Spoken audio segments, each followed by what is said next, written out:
The Young and the Resist spoilers and document updates that Ashley Abbott has chosen to make since 2018. Her last romantic connection was with Ravi Kapoor. The same pairing didn't develop, then Ashley chose to focus on founding My Beauty. Young and the Restless is Vandals and was updated on June 8, teasing that viewers will be able to watch a special Romance Week show about celebrating some romantic moments, especially for an important couple. The importance of the city of Geneva over the years. The episodes will begin in 1986. Y&R viewers won't want to miss this exciting romantic trip, so keep reading to see what's in store this week.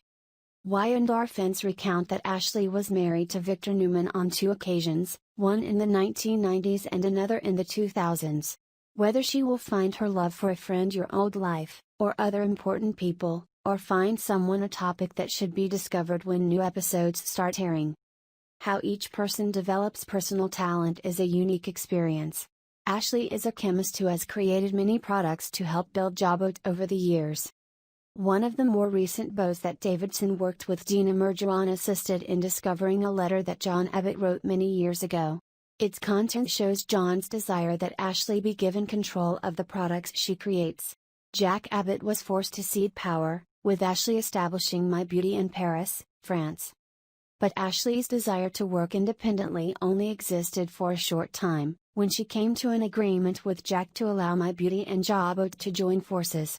Dina's worsening condition is also a major factor in her children's relationship.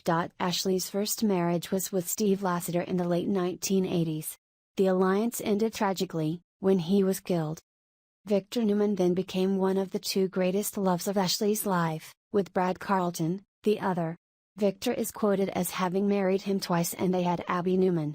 Ashley's marriage to Brad represents her longest union, since they were married from the beginning to the mid-2000s. Like Steve, Brad is dead. But Victor is certainly still alive and still has a special place in his heart for Ashley, even including his love for his top soulmate and current wife, Nikki Newman. Victor has done very well in recent years. They have had ups and downs, but have been married for a while, though that hardly meant they would be together. Ashley and Victor have sought advice and comfort for each other on many occasions. It is certainly possible to believe that they can do so again, especially considering the stress effect that Dina's situation is having on the Abbott family.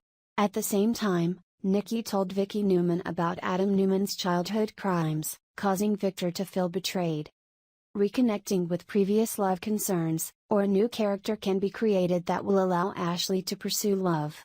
But Ashley's history will quickly allow a familiar couple to be presented to the audience. First, on Monday, June 8, Y&R viewers will watch an episode aired on July 18, 1986. In this episode, the romance will be broadcast to 3 couples.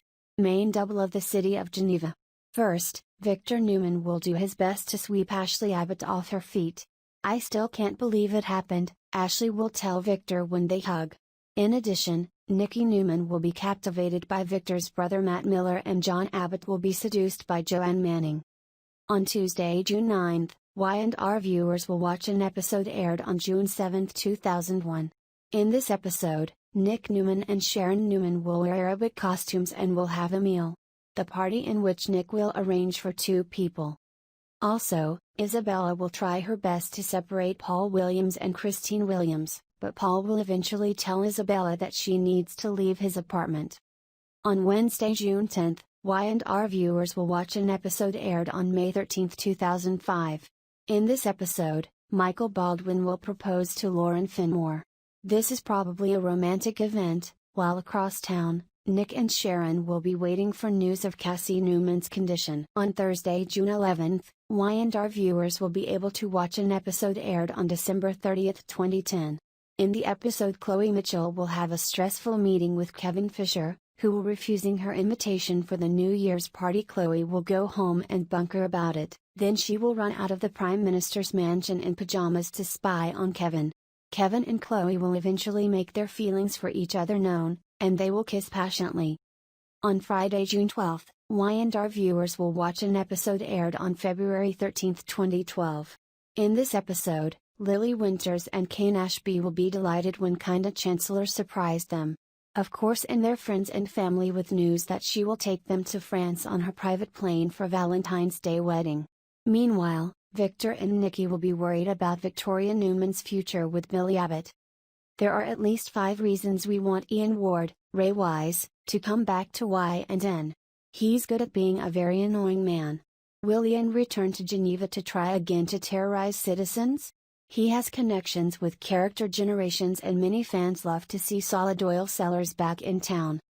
He is the head of an evil cult called Tang, and it keeps more than one Geneva City character in its dark and twisted network.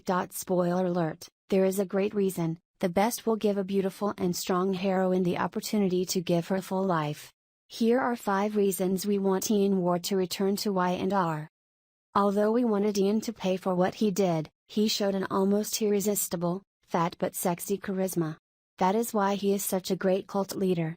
Y&R could use a true venomous villain because Victor Newman retired from a business gangster and Phyllis Newman deposed me. Ian needs to come back so Paul Williams can throw the book at him and lock him behind bars where he belongs. There is a history here. When Paul and Nikki Newman, Melody Thomas Scott, were in Ian's cult, the road when they were young. Letting Paul bring Ian down once and for all will close a very painful time in their lives. Ray Wise, the portrait of Ian Ward, was a master actor, at the beginning of his game, and one of the best in his profession. However, for some ridiculous reason, he doesn't have Emmy on the Cape. Some fans will remember him from Twin Peaks, but he is also on the Love of Life soap as well as Y&R. Bringing him back in the daytime can earn him the Emmy he deserves. Victor needs a new mate, and seeing these 2 grown foxes together is a great way to get back into chaos after the hiatus ends. The best reason to bring Ian Ward back is so that Mariah Copeland can go with him.